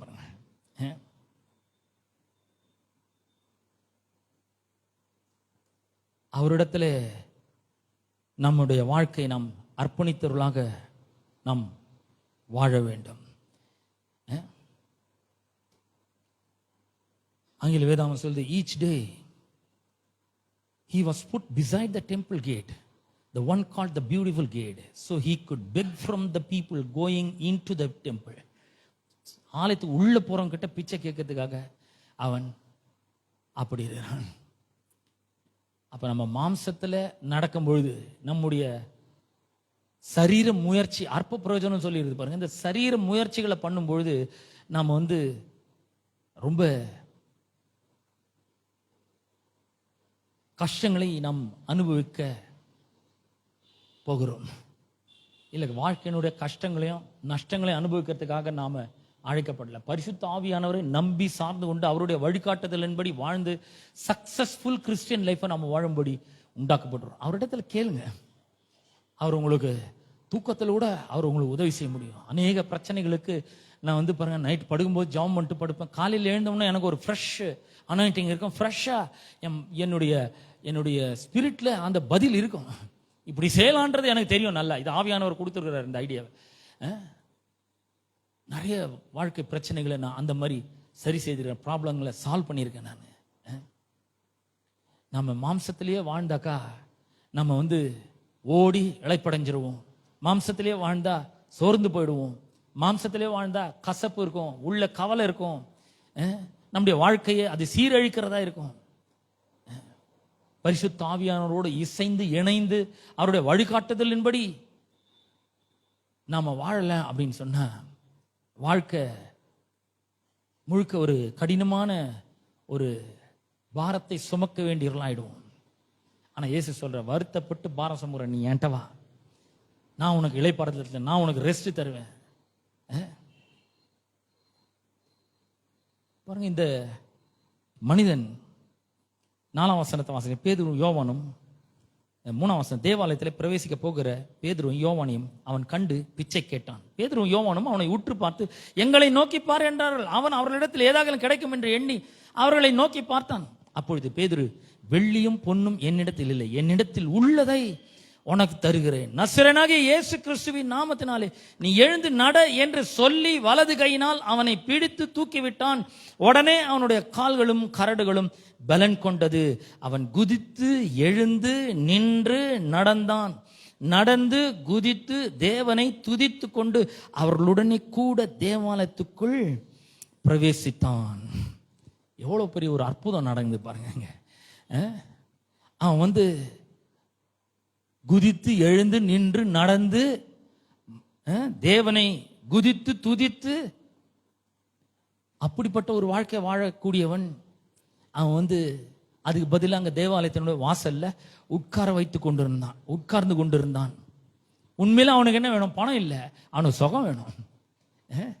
அவனுக்கு சுகம் தான் வேணும். அவனுக்கு கால்கள் வழங்காதவனா இருந்தான், அவன் நடக்கணும், அதுதான் அவனுக்கு வேண்டும். ஆனா அவன் உட்காந்து பிச்சை கேட்டுக்கொண்டு இருக்கிறான். பேதுரு யோவானும் அவனுக்கு பணத்தை கொடுத்து உதவி செய்யல. அதற்கு பதிலாக அந்த மனிதனுடைய கையை பிடித்து அவர்கள் சொல்லுகிறார்கள், தூக்கி விட்டு பரிசுத்த ஆவியானுடைய வல்லமையின் மூலமாக அவனை பிடிச்சு தூக்குறாங்க. பேதுரு யோவானும் அவன் கையை பிடிச்சு தூக்கும்போது பரிசுத்த ஆவியானவரே அவன் கையை பிடிச்சு தூக்குறாரு. ஏண்டாப்பா, நான் உன்னை இதுக்காகவா இந்த கேட்ல உட்காந்து பிச்சை எடுக்கிறதுக்காக நான் உன்னை உண்டாக்குனேன்? உள்ள போய் குதித்து எழுந்து நின்று நடந்து குதித்து தேவனை துதிக்கிறதுக்காக தான் உன்னை உண்டாக்குனேன். உள்ள போ. ஏன் உள்ளவே போக மாட்டேன்? 40 வருஷம் போச்சா இங்க வெளியே உட்காந்து? வா உள்ள வா சொல்லி கையை பிடிச்சு உள்ள கூட்டின்னு போற மாதிரி இருக்குங்க. அந்த மனிதன் நடக்க ஆரம்பிச்சிட்டான். அவன் நடக்க முடிஞ்சா கூட அவனுடைய பொருளாதார நிலைமை அதே மாதிரி தான் இருந்தது. அவன் பொருளாதார நிலைமை வெளிப்புறமா அவன் பொருளாதாரத்தில் கஷ்டப்படுத்தாலும், வெளிப்புறமா அவனுடைய பொருளாதார நிலைமை மாறினாலும் அவன் தேவனை துதித்து மகிழ்ந்த முடிந்தது. வெளிப்புறமும் ஒரு மாற்றமும் இல்லை. ஆனா அவன் குதித்து நடந்து தேவனை துதித்து கொண்டு தேவாலயத்திற்குள்ளே பிரவேசித்தான். முதல் துதிக்க ஆரம்பிக்கிறான், அப்புறம் உள்ள போறான். தேவாலயத்துக்குள்ள 40 வருஷமா வெளியே இருந்தவன், உள்ள என்ன நடக்குதுன்னே தெரியாது. பாட்டு பாடும்போது உள்ள பாட்டு ஆராதனை நடக்கும்போது கூட வெளியே உட்காந்து எப்படி குரல் கொடுக்கலாம் அப்படின்றது யோசிச்சிருப்பான் போல, எப்படி பிச்சை கேட்கலான்றது யோசிச்சிருப்பான். அவனுக்கு உள்ள என்ன நடக்குதுன்றதெல்லாம் அவனுக்கு அவசியம் கிடையாது. அவனுக்கு வெளியே உட்காந்துட்டு எப்படி கவரலாம், எப்படி கேட்டா பிச்சை போடுவாங்கன்றதே அவன் யோசிச்சுட்டு இருந்திருக்கலாம். முதல் முறையா வாழ்க்கையில அந்த தேவாலயத்துக்குள்ள போனான். 9ஆம் வசனத்தை வாசிக்கிறேன். அவன் நடக்கிறதையும் தேவனை துதிக்கிறதையும் ஜனங்கள் எல்லாரும் கண்டு. பிரியமானவர்களே, நான் உங்களுக்கு சொல்றேன், இன்னைக்கு இதை எழுதி வச்சுக்கோங்க. கண்டிப்பா உங்களுக்குள்ள இருக்கிற பரிசுத்த ஆவியானவரை நீங்கள் நம்பி விசுவாசித்து அவரை சார்ந்து அவருக்கு உங்களுடைய வாழ்க்கை அர்ப்பணித்து, ஆவியானவரை எனக்கு இந்த வாழ்க்கை வாழ கற்றுக் கொடுங்க, சந்தோஷமா வாழணும், நிம்மதியா வாழணும், நல்ல வசதியா வாழணும், ஒரு பெருக்கத்தோட ஆசீர்வாதமா வாழணும், நான் வெற்றிகரமா வாழணும். அதுக்கு நான் என்ன பண்ணணும் நீங்க சொல்லிக் கொடுங்க, எனக்கு சொல்லிக் கொடுங்க. அவர் சொல்லுவார், வசனத்தை போய் வாசி நல்லா, சர்ச்சுக்கு வாரம் போ, எப்பெல்லாம் சொல்றாங்களோ அப்பெல்லாம் சர்ச்சுக்கு போ. வெள்ளிக்கிழமை ஒரு ஆராதனை இருக்கு, ஞாயிற்றுக்கிழமை ஒரு ஆராதனை இருக்கு, 18ஆம் தேதி காலையில குட் ஃப்ரைடே ஆராதனை இருக்கு, 20ஆம் தேதி காலையில ஈஸ்டர் ஆராதனை இருக்கு, 7 மணிக்கு. அது ஞாபகம் வச்சுக்கோ, எழுதி வச்சுக்கோ, அதுக்கெல்லாம் போ அப்படின்னு ஆவியானவர் வழி நடத்துவார் பாருங்க அவங்கள. அவர் ஆலோசனை சொல்லுவார். இந்த அற்புதங்களை எல்லாம் ஜனங்கள் கண்டார்கள். ஏகப்பட்ட பேர் காண்றாங்க, மக்கள் எல்லாரும் பார்க்கறாங்க இவ்வளவு நாள். ஏன்னா அவன் எல்லாருக்கும் ரொம்ப பரிச்சயம். அவன் யாரை இன்ட்ரோடியூஸ் பண்ண வேண்டியது, ஓ அவனாங்க அப்படின்னு. ஏன்னா 40 வருஷமா அங்கேயே இருக்கிறான். அநேக மக்கள் சபையில பல ஆண்டுகளாக இருக்கிறாங்க. ஆனா ஒரு பெரிய அற்புதத்தையும் சொல்லுகிற மாதிரி ஒரு பெரிய சாதனை அவர்கள் பண்ணதில்லை. ஆனா நான் உங்களுக்கு சொல்றேன், இன்றைக்கு அற்புதத்தின் நாள், இன்றைக்கு சாதனையின் நாள், பெரும் சாதனையின் நாள். கடவுள் உங்களோட வாழ்க்கையில உள்ள இருக்கிற பரிசுத்த ஆவியானவர் மூலமாக மிகப்பெரிய அற்புதங்களை செய்ய அவர் ஆவலாய் காத்து கொண்டிருக்கிறார். நம்மளே நோண்டி நம்மளே வியாதியில நடந்து வந்தா யார் வருவாங்க? கொஞ்சம் யோசிச்சு பாருங்க. நம்மளே பண கஷ்டத்திலேயே உடனே இருந்தா வருஷ கணக்கா யார் வருவாங்க இந்த ஆண்டவரை நம்பி? ஆனா பாருங்க, நம்ம ஏழையா இருக்கிறது பலருக்கு தெரியும், நம்ம வீட்டில் இருக்கிறவங்களுக்கு தெரியும், பக்கத்தில் இருக்கிறவங்களுக்கு தெரியும், அக்கத்தில் இருக்கிறவங்களுக்கு தெரியும், எதிர்க்க இருக்கிறவங்களுக்கு தெரியும். ஆனா திடீர்னு நாம ஒரு பெரிய வளர்ச்சி அடையும் பொழுது, பரிசுத்த ஆவியானவர் மூலமாக நம்முடைய வாழ்க்கை ஒரு பெரிய ஆசீர்வாதத்தை நோக்கி நகரும் பொழுது, திடீரென்று இத்தனை வருஷம் வியாதியில கடந்த நாம ஒரு பெரிய அற்புத சுகத்தை பெற்று, கர்த்தர் என்னோடு கூட இருக்கிறார், அவர் இவ்வளவு பெரிய அற்புதத்தை எனக்கு செஞ்சிருக்கிறார்ன்றதை நாம சொல்லும் பொழுது அநேக ஜனங்கள் காண்பார்கள். என்ன நடந்தது தெரியுமா? அடுத்த வசனத்தை வாசிக்கிறேன். தேவாலயத்தின் அலங்கார வாசலிலே பிச்சை கேட்க உட்கார்ந்திருந்தவன் இவன் தான் என்று அறிந்து அவனுக்கு சம்பவித்ததை குறித்து மிகவும் ஆச்சரியப்பட்டு பிரமித்தார்கள். நான் சொல்றேன், உங்களுடைய வாழ்க்கையிலே நடக்கிற அற்புதங்களையும் அதிசயங்களையும் கண்டு அநேக ஜனங்கள் பிரமிக்கணும், ஆச்சரியப்படணும்.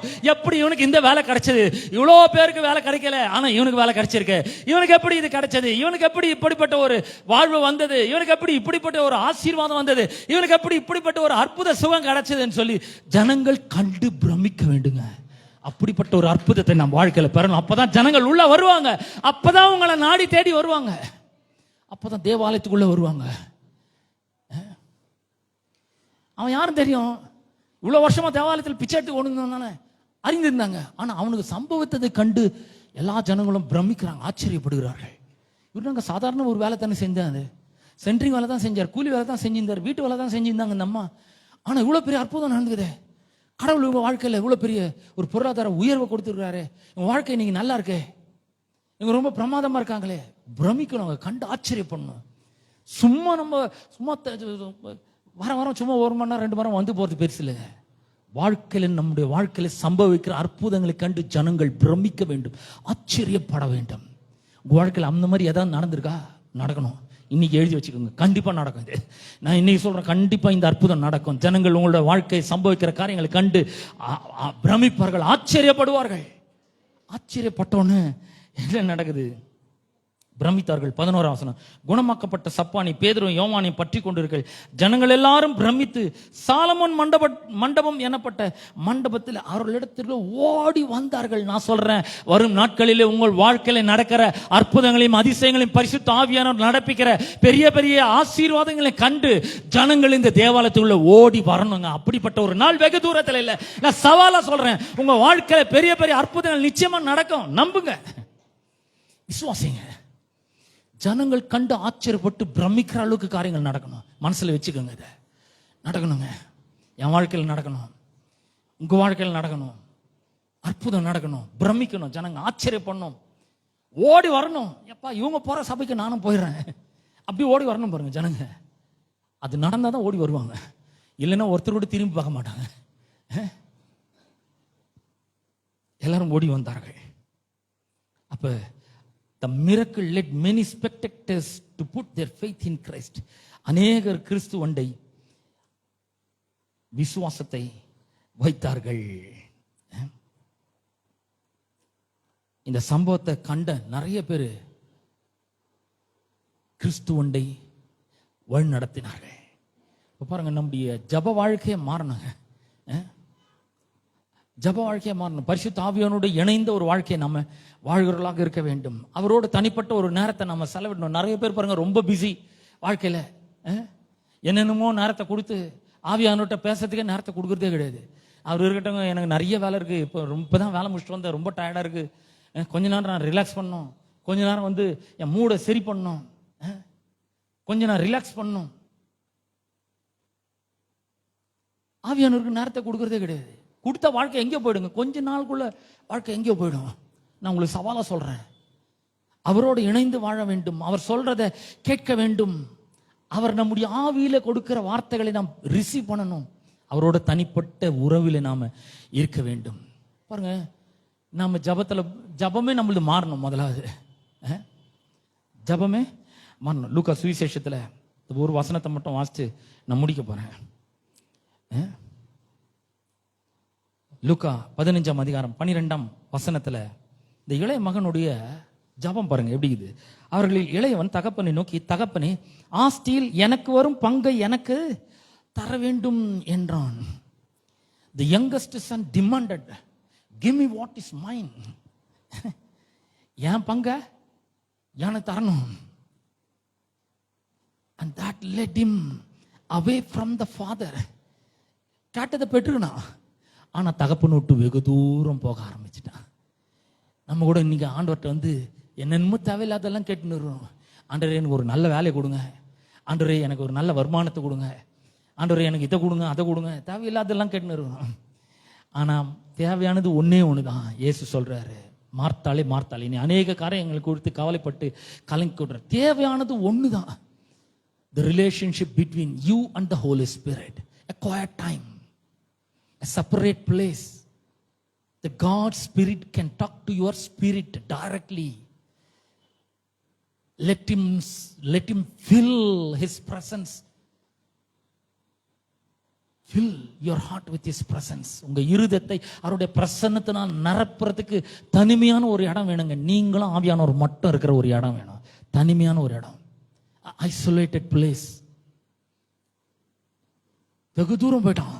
கேட்டதை கொடுத்தாரு அப்பா, ஆமா கொடுத்தாரு, ஆனா அப்பா விட்டு வெகு தூரம் போயிட்டான். ஆனா எல்லாத்தையும் இழந்துட்டு வெறுங்கையோட நிற்கும் பொழுது அவன் வந்து உடஞ்சி போனவனா அவன் ஜெபம் பண்றான், என்னை உம்முடைய கூலிக்காரரில் ஒருவனாக வைத்துக் கொள்ளும், என்னை உம்முடைய வேலைக்காரனா வச்சுக்கொள்ளும். நாம் கூட நம்முடைய ஜபத்தையே மாற்றணும். ஆண்டவரே, எனக்கு உம்முடைய வார்த்தையை புரிந்து கொள்ளக்கூடிய தெய்வீக ஞானத்தினால் நிரப்பும். பரிசுத்த ஆவியானவர் என்னோட மனக்கண்களை எல்லாம் திறந்தருளுவீராக. வாழ்க்கை பிரச்சனைகளை, என் வாழ்க்கையில வர பிரச்சனைகள் மட்டும் இல்ல, என்னை சார்ந்தவர்களுடைய வாழ்க்கையில வர பிரச்சனைகளை எல்லாம் கூட ஒழிச்சு கட்டக்கூடிய, அதெல்லாம் சால்வ் பண்ணக்கூடிய தெய்வீக ஞானத்தினால என்னை நிரப்புங்க. என்னை எடுத்து யூஸ் பண்ணுங்க ஆண்டவரே, என்னை உம்முடைய கருவியாக எடுத்து யூஸ் பண்ணுங்க. என் கை உம்முடைய கையாக மாறட்டும், என் கண் உம்முடைய கண்ணாக மாறட்டும், என்னுடைய வாய் உம்முடைய வாயாக மாறட்டும். என் வாயிலிருந்து புறப்பட்டு வருகிற வார்த்தைகள் மக்களுடைய வாழ்க்கையை கட்டி எழுப்பட்டும், அவர்களுடைய உள்ளான மனுஷனை தூக்கி நிறுத்தட்டும், அவர்களுடைய தலைகள் நிமிரட்டும், அவர்களுடைய வாழ்க்கையில தேவனுடைய வல்லமை வெளிப்படட்டும். வாய உம்முடைய வாயாக மாற்றுங்க. அப்ப இந்த வெறும் பிச்சை கேட்கறதுன்றது வந்து அவனுடைய வாழ்க்கை பிரச்சனையுடைய தற்காலிக தீர்வா தான் இருக்குது. அன்னைக்கு அவன் பிரச்சனை தீர்ந்துடும், அன்னைக்கு அவனுக்கு சாப்பாடு கிடைக்கும், பிச்சை வந்துச்சுன்னா. ஆனா இவனுக்கு நடக்கணும்ன்ற ஒரு அற்புதம் வேணுங்க.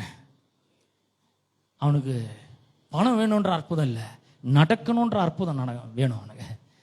நான் சொல்றேன், உங்களுக்கும் கூட ஆவியானவரோட நடக்கக்கூடிய ஒரு அனுபவம் வேண்டும் உங்களுக்கு. அதுக்குள்ள பரிசுத்த ஆவியானவர் உங்களை வழிநடத்த வேண்டும். நம்முடைய சபையில் ஒரு பெரிய மாபெரும் எழுப்புதல் உண்டாக வேண்டும். இன்னும் நிறைய பேர் நம்முடைய வாழ்க்கை கண்டு அநேக மக்கள் கர்த்தர் பேர்ல அன்பு வைக்கணும். பரிசுத்த ஆவியானவர் உள்ள இருக்கிறாருன்ற எண்ணம் நமக்கு இருக்கணும், அவரை கனம் பண்ணணும், அவரோட நம்முடைய வாழ்க்கையின் மூலமாக மகிமைப்பட வேண்டும். அப்ப என்ன பண்ணணும், நம்முடைய போக்கஸ் இந்த தற்காலிகமான தேவைகளிலிருந்து எடுத்து உள்ள இருக்கிற பரிசுத்த ஆவியானவர் மேல வைக்கணும். ஆண்டவரே, நான் என் சுய புத்தியின் மேல் சார மாட்டேன், என் வழிகளிலெல்லாம் உண்மை நினைத்துக் கொள்றேன், கர்த்தர் பேர்ல நம்பிக்கையா இருக்கிறேன். என் வாழ்க்கையில் இவ்வளவு பிரச்சனை இருக்கு, ஆனா கர்த்தர் பேர்ல தான் நான் நம்பிக்கையா இருப்பேன். அவர் மட்டும்தான் என் வாழ்க்கையை சீர்படுத்த முடியும், அவர் மட்டும்தான் என் வாழ்க்கையை நல்ல பாதையில கொண்டு செல்ல முடியும். அவர் மேல நான் நம்பிக்கை வைக்கிறேன். நீதிமொழிகள் 3ஆம் அதிகாரம் 5-6 வசனங்கள் சொல்வது, நீ உன் சுய புத்தியின் மேல் சாராமல் கர்த்தர் பேரில் நம்பிக்கையா இருந்து உன் வழிகளில் எல்லாம் அவரை நினைத்துக்கொள். நீ உன்னை ஞானி என்று எண்ணாத, இது என் வாழ்க்கை பிரச்சனைங்க, என்னால சரி செய்ய முடியாத பிரச்சனையே இல்லை, நான் பாத்துக்கிறேன். இதை சிலர் சொல்லுவாங்க, இது எனக்கு தெரியாததா, எனக்கு எல்லாமே தெரியும், எனக்கு நீங்க சொல்லி தர தேவையில்ல அப்படின்றவங்களுக்கு ஆவியானவர் உதவி செய்யவே முடியாது. ஆனா ஆவியானவர்கிட்ட வந்து, ஆவியானவரை எனக்கு கற்றுத்தாங்க, ஐ வாண்ட் டு லேர்ன், நான் கற்றுக்கொள்ள விரும்புகிறேன். இயேசு சொல்றார், என்கிட்ட வந்து கற்றுக்கொள்ளுங்கள்ன்றார். ஆண்டவர், நான் வரேன் ஆண்டவரே, நான் கற்றுக்கொள்றேன். எனக்கு தெரியாத நிறைய காரியங்கள் இருக்கு, என் ஞானத்துக்கு எட்டாத, என் புத்திக்கு புரியாத காரியங்கள் நிறைய இருக்கு, எனக்கு நீங்க கற்றுக் கொடுங்க. என் வாழ்க்கை மூலமாக நீர் மகிமைப்படுங்க, உம்முடைய பிரசன்னத்தினால என்னை நிரப்புங்கள் அப்படின்னு சொல்லுங்க. அவர் ஏற்கனவே உங்களுக்குள்ள இருக்கிறார். அவர் மேல உங்களுடைய நோக்கத்தை வையுங்கள். பேதுருவும் யோவானும் அந்த சப்பானிக்கு காலை கொடுக்கல, கால் ஏற்கனவே இருந்தது, அதை அவங்க என்ன பண்ணாங்க, ஆக்டிவேட் பண்ணாங்க. Peter and John didn't give the lame man legs. They just activated something he already had. பேதுருவும் யோவானும் அவனுக்கு காலை கொடுக்கலங்க, ஏற்கனவே அவன்கிட்ட இருந்த காலை என்ன பண்ணாங்க, ஆக்டிவேட் பண்ணாங்க. அவன்கிட்ட இருந்ததை ஆக்டிவேட் பண்றாங்க. நான் கூட உங்களுக்கு பரிசுத்த ஆவியானவர் கொடுக்கல, அவர் கொடுத்துட்டாரு ஏற்கனவே, அவர் உங்களுக்குள்ள இருக்கிறாரு. இப்ப என்ன பண்ற, லேசா தூண்டி விடுறேன், அவரை நம்புங்க, அவரை நம்புங்க, வழியில் அவரை நினைங்க. பிரச்சனைகள் அவர் தான் தீர்க்க முடியும், அவர் தான் உங்களுக்கு உதவி செய்ய முடியும், அவர் தான் உங்களை விடுதலை ஆக்க முடியும், அவர் தான் உங்களை ரட்சித்திருக்கிறார், உங்களை மறுபடியும் பறக்க வச்சிருக்கிறார். அவர் உங்களுடைய எல்லா பிரச்சனைகளுக்குமான தீர்வை அவர் வைத்திருக்கிறார். அவர்கிட்ட கேளுங்க. நீ உன்னை ஞானி என்று எண்ணாது, அவர் மேல நம்பிக்கையாரு, அவரை பற்றிக்கொள், அவரை சார்ந்து கொள். Submit your life, surrender your life to the holy spirit, the one who lives in you. அவரிடத்துல அளவு கடந்த வல்லமை இருக்குதுங்க. அந்த வல்லமை உங்களுக்காக அவர் பயன்படுத்த ஆயத்தமா இருக்கிறார், ரெடியா இருக்கிறாரு. இன்னைக்குல இருந்து ஆரம்பிங்க. ஆவியானவரே, நீங்க எனக்குள்ள இருக்கிறீங்க, வல்லமையின் ஆவியானவர் எனக்குள்ள இருக்கிறார், இந்த வல்லமை எனக்காக பயன்படுத்த அவர் ரெடியா இருக்கிறார். நான் அவருடைய உதவியை நாட போறேன், என் வாழ்க்கையை நான் சரண்டர் பண்றேன். நம்ம எல்லாரும் எழுந்து நிற்போமா? ஒரே ஒரு நிமிஷம் நம்ம நேரத்தை எடுப்போம், நம்முடைய லைஃபை சரண்டர் பண்ணுவோம். இந்த ஆவியானவருடைய சத்தத்துக்கு செவி கொடுக்க முடியாதபடி அநேக காரியங்கள் நம்முடைய வாழ்க்கையை டிஸ்ட்ராக்ட் பண்ணி கொண்டு இருக்குங்க, டிஸ்டர்ப் பண்ணி கொண்டு இருக்குது. பிஸியா வச்சுக்கிறான் பிசாசு, எப்ப பார்த்தாலும் ஏதாவது ஒண்ணு பண்ணிட்டே வைக்கிறான். ஏன்னா ஆவியானோட சத்தத்தை நம்ம கேட்க கூடாது, ரீல் சத்தத்தை கேட்கலாம் நல்லா. பிஸியா வைக்கிறான். ஆவியானுடைய சத்தத்தை கேட்டா உருப்பட்டுருவோம் வாழ்க்கையில. ஆவியானுடைய சத்தத்தை கேட்டா நம்முடைய வாழ்க்கையை சரண்டர் பண்ண, அவரை நாடுனா, அவரை தேடினா, அவருடைய வழிகாட்டுதலை நாம பெற்றுக்கொண்டா வாழ்க்கையில முன்னேறிடுவோம். கற்பனைக்கு எட்டாத உயரத்துக்கு நாம வந்துடுவோம். அதை கேட்க முடியாதபடி பல டிஸ்டர்பன்ஸையும், பல டிஸ்ட்ராக்ஷன்ஸையும், பல பிஸியான காரியங்களையும் நாம செய்யும்படி பிஸியா வச்சுக்கிறோம் பிசாசு. நாம இன்னைக்கு நம்ம ஒரு தீர்மானத்தை எடுப்போம். Lord, holy spirit, I surrender my life into your hands. Take my life and use me as your mighty weapon. என்னை உம்முடைய கரத்திலே ஒப்பு கொடுக்கிறேன், என் வாழ்க்கையை ஒப்பு கொடுக்கிறேன், என்னை எடுத்து உம்முடைய வல்லமையான கருவியாக பயன்படுத்துவீராக. Use me Lord as your mighty weapon. Use me Lord. Use me Lord. Use me Lord. The Holy Spirit used Peter and John to activate something already he had. நான் சொல்றேன், உங்களையும் அவர் ஊக்குவிக்கிறவராய் இருக்கிறார். உங்கள் மூலமாக அவருடைய வல்லமை வெளிப்படட்டும், உங்கள் மூலமாக அவருடைய மகிமை வெளிப்படட்டும். அவருக்கு உங்களுடைய வாழ்க்கையை ஒப்பு கொடுங்கள். நாம் ஜெபிப்போம். எங்கள் அன்பின் பிதாவே, உம்முடைய குமாரனாகிய இயேசு கிறிஸ்துவின் நாமத்திலே உம்மண்டை நாங்கள் வருகிறோம். ஆண்டவரே, the power of the Holy Spirit, பரிசுத்த ஆவியானவருடைய வல்லமை, இதுக்காக நாங்கள் நன்றி செலுத்துகிறோம். ஆண்டவரே, நாங்கள் ரட்சிக்கப்பட்ட பொழுது பரிசுத்த ஆவியானவர் எங்களுக்குள்ளே வந்து வாசம் பண்ணுகிறதற்காக உமக்கு ஸ்தோத்திரம். ஆண்டவரே, அவர் அளவு கடந்த வல்லமையை எங்களுக்குள்ளே வைத்திருக்கிறதற்காக உமக்கு ஸ்தோத்திரம். இந்த வல்லமை வேலை செய்யட்டும் என்று ஜெபிக்கிறேன். ஆண்டவரே, இயற்கைக்கு அப்பாற்பட்ட விதத்திலே எங்களுடைய வாழ்க்கையை முன்னேற்ற பாதையிலே கொண்டு சொல்ல பரிசுத்த ஆவியானவர் தம்முடைய வல்லமை உபயோகப்படுத்தும்படியாக ஜெபிக்கிறேன். ஆண்டவரே, ஆண்டவரே, நாங்கள் எங்களுடைய வாழ்க்கையை சரண்டர் பண்ணுகிறோம், பரிசுத்த ஆவியானுடைய கையிலே ஒப்பு கொடுக்கிறோம், அவருடைய வழிகாட்டுதலை நாடுகிறோம். ஒவ்வொரு நாளும் அவருக்கு நாங்கள் எங்களை அர்ப்பணிக்கிறோம். ஆண்டவரே, காலையில எழுந்த உடனே எங்க வாழ்க்கை ஆண்டவரே நாங்கள் உம்முடைய கையில ஒப்பு கொடுக்கிறோம். ஆண்டவர், உம்முடைய வல்லமை எங்களுக்கு வேணும். ஆண்டவரே, நேற்று பவர்ல இன்னைக்கு வாழ முடியாது.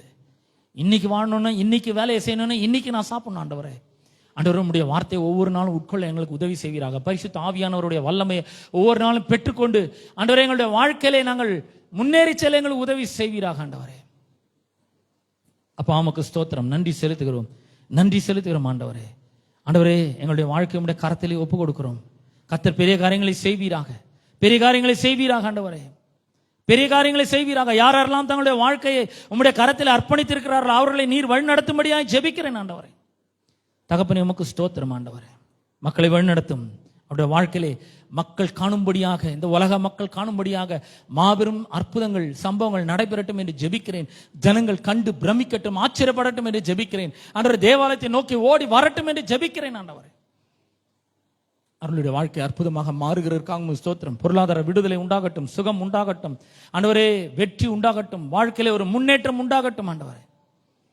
அவர்கள் வெளியே நின்று விடாமல் தேவனுடைய பிரசன்னத்தில் என்டர் ஆகட்டும் என்று ஜெபிக்கிறேன். உடைய பிரசன்னத்தினால் நிரப்பப்படட்டும், உடைய வல்லமினால் நிரப்பப்படட்டும், உமக்காக வாழட்டும். பெரிய காரியங்களை செய்வீராக.